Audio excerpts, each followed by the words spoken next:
米是众所周知的健康食品，在所有主食中，玉米的营养价值和保健作用是最高的，可预防心脏病和癌症。可用什么方法烹调玉米才能充分发挥它的营养价值呢？玉米须又有什么食疗作用？新鲜玉米应该如何保存？健康新时代为您解答。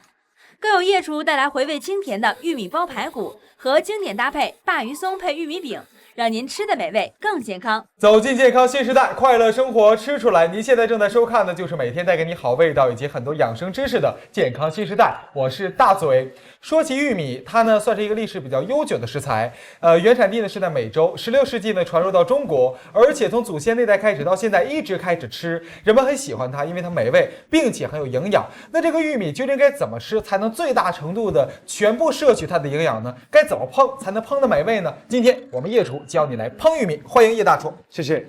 那么玉米有什么营养？帮您解答这些问题呢？我们给您请来的是主治医师、医学硕士王静老师，欢迎王静老师。大家好。玉米给我们的大厨准备好了，第一道菜名字是什么？玉米煲排骨。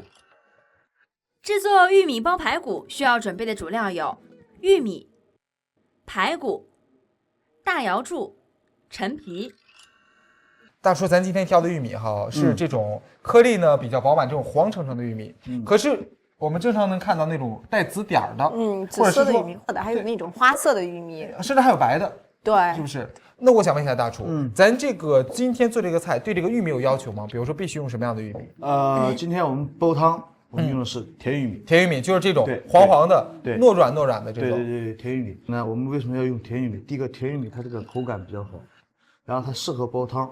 因为煲汤嘛，它回味稍微有点甜，它融入到这个汤汁里面特别的鲜甜。没错。好，赞一汤劈成2块，是不是？我看那个叶厨今天用玉米的时候，已经把这个玉米皮还有玉米须都去掉了，全都去掉。实际上我们在家里做的时候呢，完全不要这样。这样一方面呢，会让这个玉米的味道会有一个很大的流失，而且呢，实际上是一种很浪费的一种做法。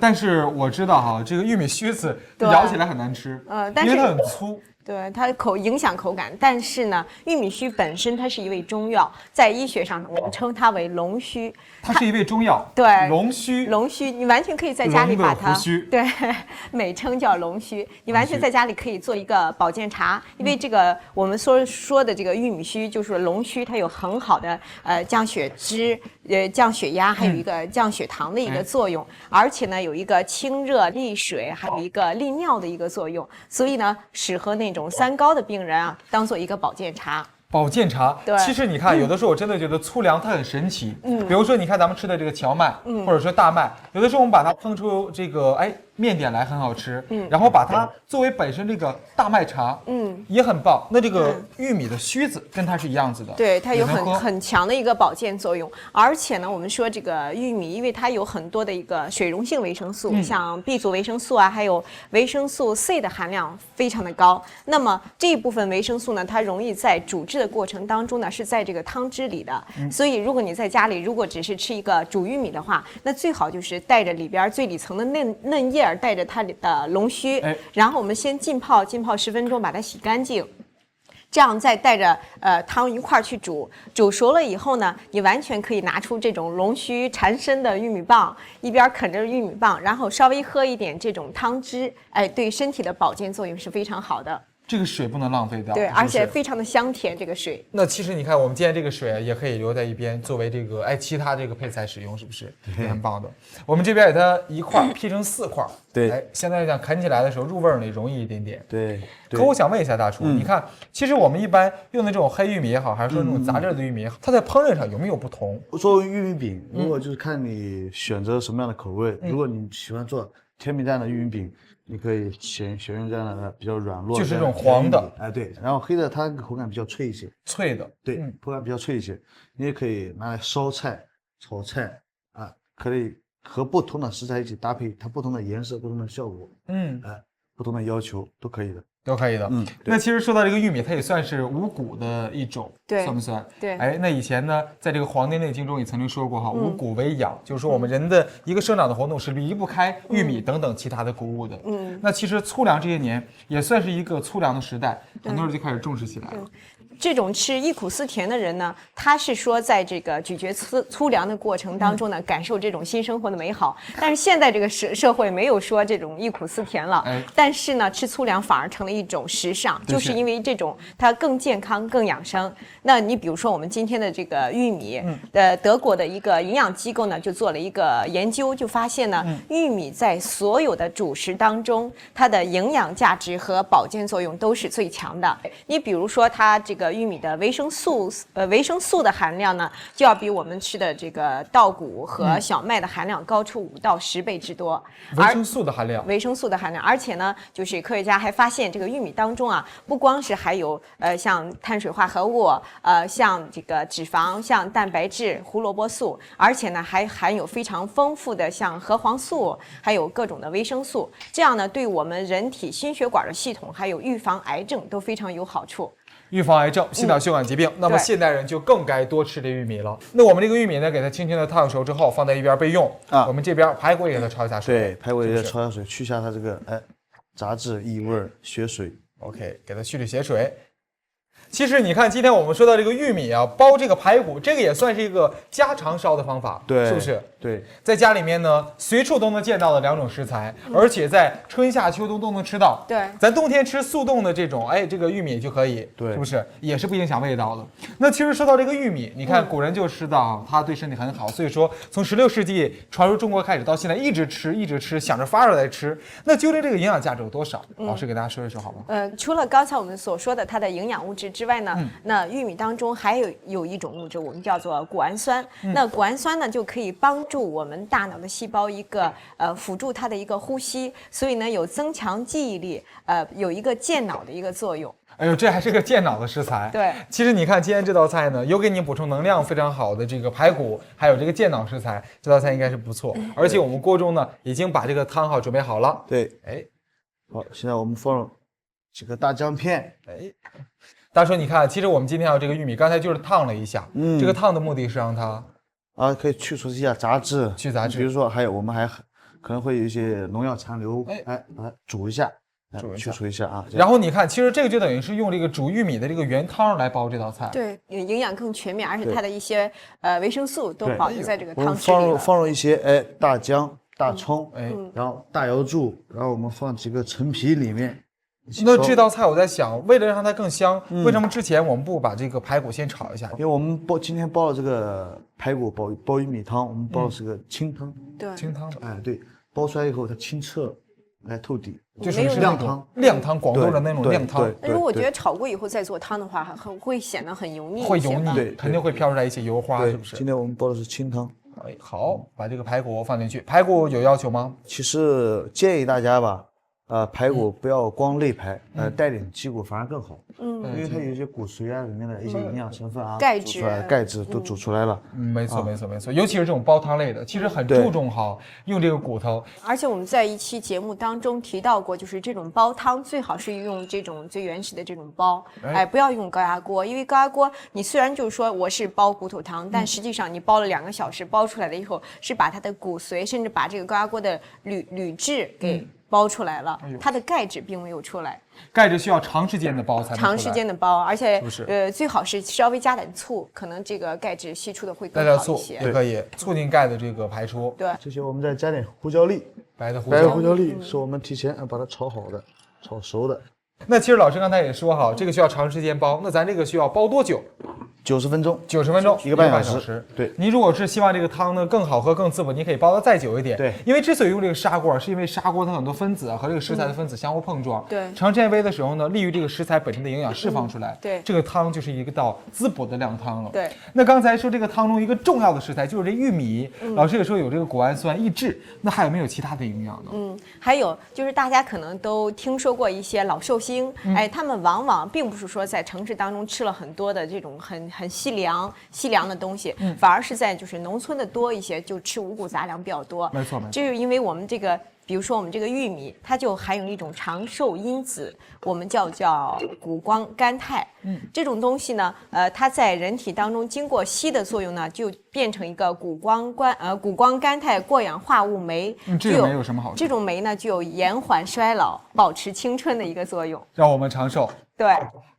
那其实你看，说到这个玉米呢，我们在家里做的时候哈，可能说这个玉米，哎，一锅煮出来好多磅，但是大家吃的时候一顿饭可能吃2、3磅，那剩下那些我们怎么才能保存的比较好？如果是煮的哈，就把它最好是拿起来，拿保鲜膜把它单个的卷起来，单个卷，哎，对，单个的卷起来包起来，然后放到保鲜里面，不要动。你动它的话，它会粉脆。哎，对，口感就不好了，口感就不好了。是不是发霉的玉米是？对，这正是我要提醒大家的，就是发霉的玉米或者是玉米面呢，都有一种致癌物质。所以说，如果你家中煮的这种苞米、玉米或者是这个玉米面发霉了，千万不要再食用了。听到没有？所以说玉米好吃，咱们也希望通过玉米来摄取一些营养。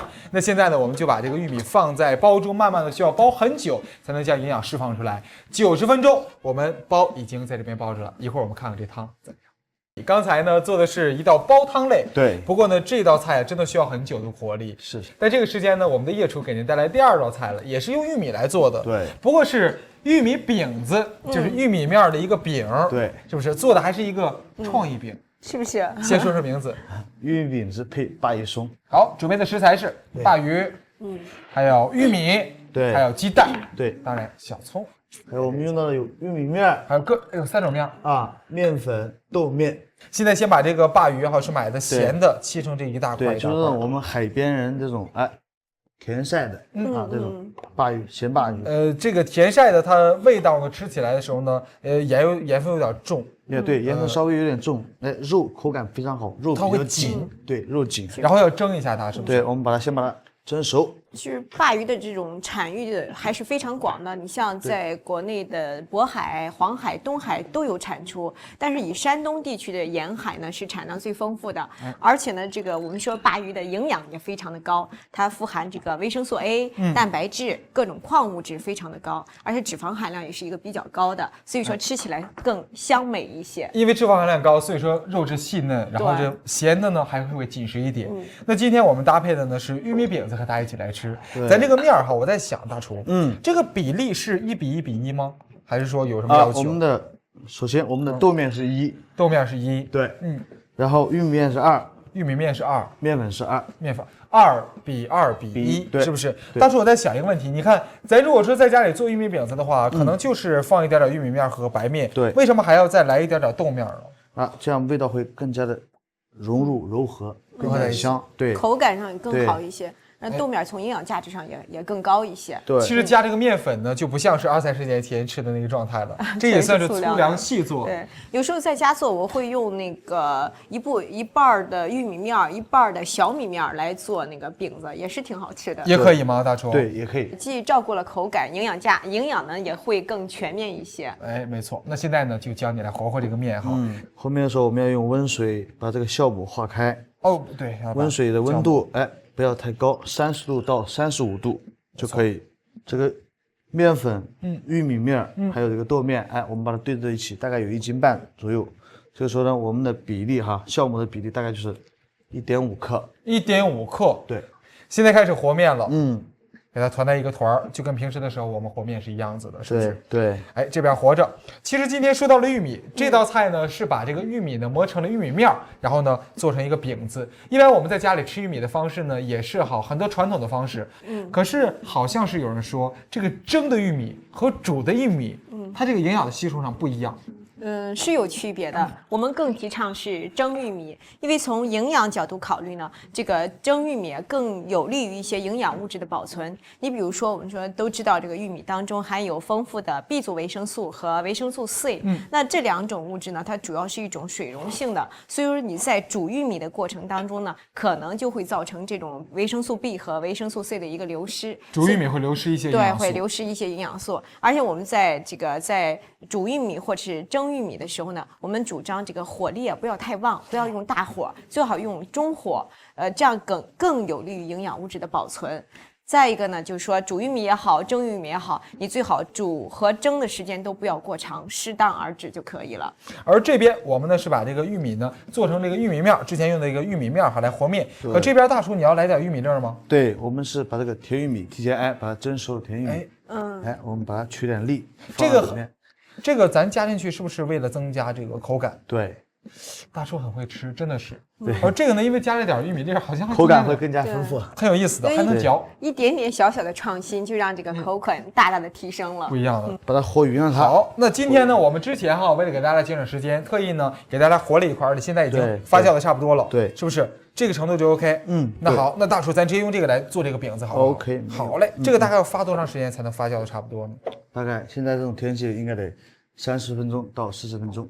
和好了以后，然后呢，我们开始正式的做饼子。对，好，这个时候我们来做饼子，就是一块儿。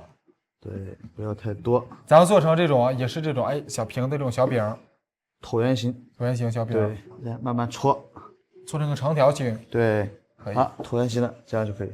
哦，就这样的饼子吗？对，就这样的长条饼子。其实这个它就是一个玉米条吧。它等一下做出来还要大。那我觉得吃起来倒是挺可爱的，对，而且吃起来咬起来也方便。我们想象的这个玉米饼是我还以为是一个这样压的一个小饼呢，像曲奇饼干一样这么大小的，让它是这样一条长条，很可爱。那你看今天这个饼子做的造型可爱呢，这个饼子呀里面用的主要食材就是玉米了。玉米我们平时的时候在夏天呢，满大街有一些街头巷尾就会卖这种烤玉米的。可以说烤玉米呢，一到夏天的时候，都是很多人晚上的时候必吃的一个美食。对。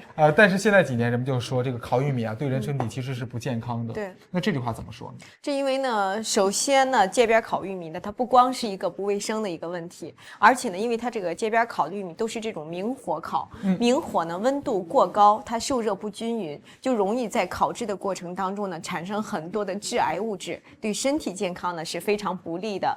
那有人说了，我就喜欢这种烤玉米的这种外皮对焦脆的这种外脆焦硬，而且还有甜，很有咬劲儿的那种感觉。那完全可以用家里用烤箱或者是微波炉来烤玉米，这样呢会更健康一些，而且呢你的温度也好，时间也好，你可以自行设定。那温度嘛，我们主张最好是调整在100到120度就可以了，不能太高。对，这样更有利于玉米营养物质的一个保存。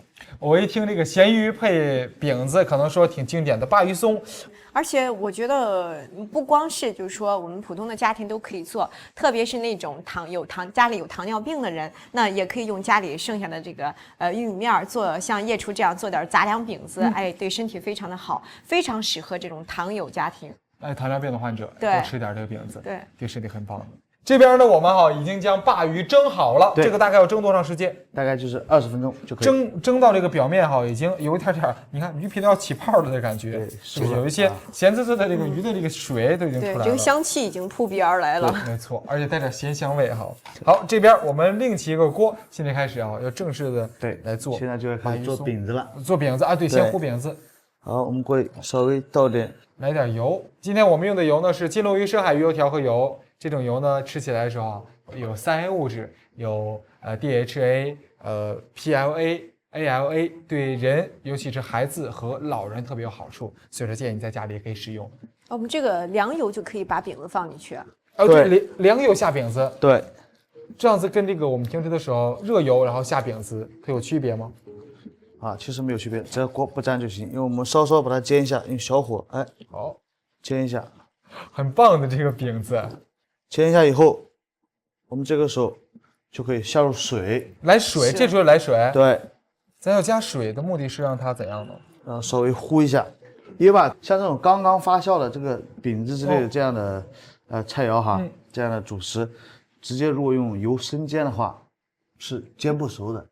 对，煎不熟。对，煎不熟。但大叔我在想，这个水的量保持在把饼子呢正好1/2，对，没过去一半。盖上盖子，现在开始我们正式的糊饼子。这个饼子大概要糊多长时间才可以？大概12分钟。12分钟。对，那好，咱这边糊着，这边呢我们开始来做鲅鱼松。好，鲅鱼已经取出来了。对，我们先把鲅鱼肉单取。对，把它取下来。很多人喜欢吃鲅鱼，就是因为它的一个肉质多，然后这个刺儿就一根主要的那种刺儿，没有这种细小的刺儿。对，对。那我在想，如果说过了这个鲅鱼的季节，也买不到咸鲅鱼，可不可以用别的鱼代替呢？其实这个鲅鱼松嘛，只不过是起了一个配菜的一个作用。其实我们有很多种东西来搭配这个玉米饼子，都没有问题。你比如说今天我做的这个鲅鱼松，或者是别的咸鱼啊，不是海水淡水的咸鱼，就是这么搭，它是一个百搭，对是一个百搭搭特别好。我们也可以在不同的季节搭配不同的时令菜肴。比如说今天我高兴了，我可以用大葱炒， OK，对吧？我可以用大葱炒。明天我可以用香椿炒，没错啊，各种时令的蔬菜、肉类、海鲜都可以搭配。好，肉取下来以后，我们把它，稍微用筷子把它夹一下，让它碎一点。啊，这个时候我们要加入一些虾酱，虾酱，对加虾酱也是增它的这个鲜味。对，而且虾酱也是有营养的，因为这个有些小虾的一些钙质，经过这种长期的发酵以后呢，更有利于被人体的吸收。只是呢，这个虾酱因为它是一个贮藏发酵的一个食品，没错，在过程当中会产生一些亚硝酸盐，产生这种致癌物质，所以我们虾酱往往只作为一种调料，适当的吃，不要老是说吃的量很多，或者是经常的吃就可以了。偶尔吃搭配菜肴就可以。好，来点小葱，切点葱花。放进去，放进去，好，打上4只鸡蛋，4只，好。这个虾酱和这个鲅鱼的比例是不是自己控制自己的量就可以了？对，根据你个人的口味，不要放太多，就咸口，搭配这个鸡蛋，正好就可以了。一会儿我们这个鸡蛋还要再炒一下吗？对，要炒一下，这样闻起来就感觉很香。没错，因为有虾酱和鲅鱼2种非常鲜的食材的搭配。对，其实今天我们做的是玉米饼子啊，咱在家里呢，这个玉米面呢，经常也会熬成这个玉米粥，喝起来也挺好的。可是以前我们在家里面熬粥的时候呢，我们的这边健康新时代的厨房总是告诉你不要放这个食用碱，因为食用碱呢，它对这个其他的这个米粥之类的，它的营养有破坏，甚至对身体不好。我们在煲玉米粥的时候是可以放一点碱，因为这个碱呢是有利于玉米当中的一种物质叫维生素 P，有利于它转化成更容易被人体吸收的物质，所以说可以适当的放一点点碱。玉米就不一样了，是吧？好，随着呢噼噼啪啪像鞭炮爆竹一样的声音我们的饼子已经差不多了，打开来看一看。这个煎这个饼子的时候，咱需要什么样的火力呢？大哥？小火。小火。对，这样我们的饼子基本上就鼓起来了，比刚才要胖了一圈。对。好，这个时候我们再稍加点油。这时候再加油什么目的呢？大哥？让它不要粘锅。不要粘锅。好。再焖上几分钟？1分钟，1分钟左右就可以了。那你看，今天我们用的是黄的玉米，刚才大叔也说，不同的玉米烹饪也不一样。对。那我想说，咱这个不同的玉米是营养上有一样的吗？咱们说的是这种特种玉米，上说到的紫色的玉米，对，黑的还有杂色的玉米。但从营养上来讲呢，我们说这种特种玉米要比这种普通的玉米要高。你举个例子来说，我们说这个甜玉米，它要比普通的玉米，像维生素的含量呢就要高出1到2倍，而那个生命元素硒的含量要高出8到10倍，而且呢，这个玉米当中含有的17种氨基酸是有13种氨基酸，要特种玉米要比普通的玉米要高，是一种保健的玉米哈。这边我们的玉米饼子已经出锅了。就光看着就会让人非常的有食欲了，有食欲，绝对有食欲，真的像一个小小的这个香蕉的一串哈。好，这边我们开始做鲅鱼松，好，来点底油，然后咱开始炒鲅鱼松。大叔，这个就是在我们这个油比较热的时候放进去，是不是？对，稍微热一点，热一点儿。对，好，来回的炒一炒它。好，翻炒一下，咱要炒成那种很嫩的吗？对，一般我们配饼子都希望吃这个嫩嫩的这个配料搭配在一起比较好吃。好香啊！就是关键都是鲜香味，就是因为这种发酵的东西，这个虾酱呢，它这个蛋白质，然后经过发酵变成了氨基酸，所以会让它有这种独特的香味。没错，这个咸鱼也不怕巷子深，真的是这样的。好嘞，现在咱出锅，放进我们盘子里面去。很棒。出锅之前也是滋滋啦啦的，但是这个滋滋啦啦的时候呢，隐隐约约能够看到鸡蛋里面裹着的有那种这个鲅鱼的那个肉，而且很厚的肉，特别好。大叔也说了，如果说没有鲅鱼，咱可以用蛋炒蛤蜊，也可以蛤蜊，甚至可以用一些时令的蔬菜，都可以。咱这一道菜呢已经出锅了，就是这个咸鲅鱼配的是玉米饼子。不过咱锅中呢一直包着的是咱今天教你的第一道菜，玉米呢包的排骨。咱现在呢也差不多了，现在我们出锅前调个味儿，对，放点盐，一点就行了对，不要太多。真的汤很清，这个清呢能够感觉好像是这个汤有点像我们平时煮玉米的时候这种颜色。对，就是这道菜真就是一个煮玉米。好，我们可以出锅。好，出锅了。喜欢胡椒，你可以出锅前来点胡椒，随便你喽。那现在咱们就赶快尝一尝这个热乎乎的这个汤，我觉得这汤应该是不错的。好，尝一尝。来。很清香的味道，清一点儿香，比较清甜，味稍微对，清甜。有一丝甜甜的那种玉米的微甜对，非常香。哎，喝起来就挺舒服的。其实这道菜相对来讲，这个汤菜还是挺简单的。有没有哪个步骤是比较关键需要提醒大家？最重要就是我们煲这种汤，提前我们不炒的话，一定要把这个排骨洗干净，血水要煮掉，不然就有异味了。对，然后煲的时候我们一定要时间一定要够，时间要够。对，时间。而且我们说，除了这个我们提倡要蒸玉米之外呢，这种煲汤也是非常提倡的，因为这个煲汤呢，不仅玉米的营养可以全保留下来，而且呢，它可以和这个鸡啊或者是排骨一块的煲制呢，可以解除这种肉的油腻感。没错，吃起来挺舒服的。对这边的玉米饼子呢也好了，咱现在呢也尝一尝它哈。我觉得这个饼子造型真是够可爱的。来，大厨，咱赶快尝一尝。来，王健老师，配点八一松，这是一种很紧实的饼子。看大厨怎么吃，要配着鲅鱼松一块儿，就着饼子一块儿。专业人士。饼子呢比我想象中的呢要暄上很多，对，有点像这个玉米馒头，是不是？因为它相对来讲呢，因为加了一些白面和这个豆面，所以说吃起来就比较暄。